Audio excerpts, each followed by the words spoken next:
চলে আসলাম মায়ের রান্নাঘরে। আশা করি আপনারা ভালো আছেন। আলহামদুলিল্লাহ আমিও ভালো আছি।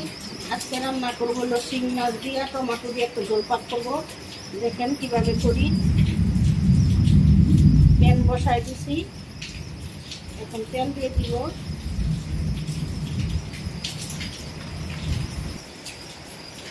পেঁয়াজ দিয়ে দিব। তেলটা কখনো গরম হয়েছে না, কাঁচামরিচ দিয়ে দিলাম। এখন পরিমাণ মতো লবণ দিয়ে দিব। 7 চামচ লবণ দিয়ে দিলাম। পেঁয়াজটাকে ভেজে নিব। পেঁয়াজ ভাজা হোক। এখন টমেটো দিয়ে দিব।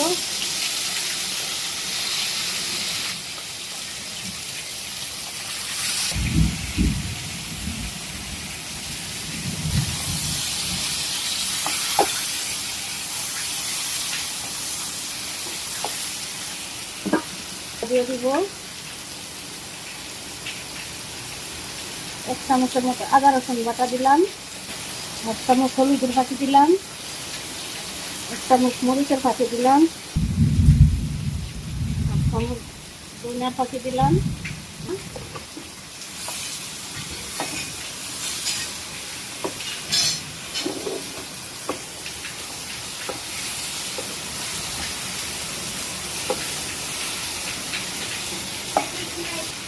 রেখে দিব। পরে চলে আসলাম, লবণ দিয়ে দিচ্ছি, দেখাইতে পারি নাই।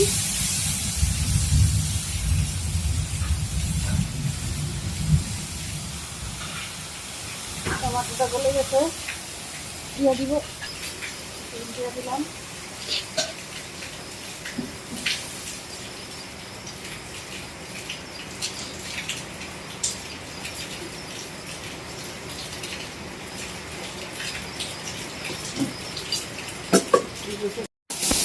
মাছ দিয়ে দিব।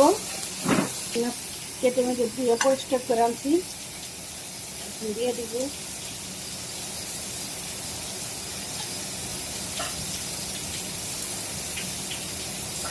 দেখে দিব। উপরে চলে আসলাম, এখনো হয় নাই, লাড়া দিয়ে দিই।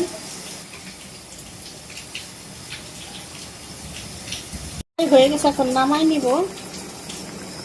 নিবাই দিব। এখন বন্ধুরা আমাদের শিং মাছের ঝোল রান্না করা শেষ। কালারটা কত সুন্দর হয়েছে দেখতে পাচ্ছেন। এভাবে রান্না করে খেয়ে দেখবেন, অনেক ভালো লাগে। আমাদের ভিডিওটি আপনাদের কিরকম লাগলো তা অবশ্যই কমেন্ট করে জানাবেন। লাইক শেয়ার সাবস্ক্রাইব করবেন।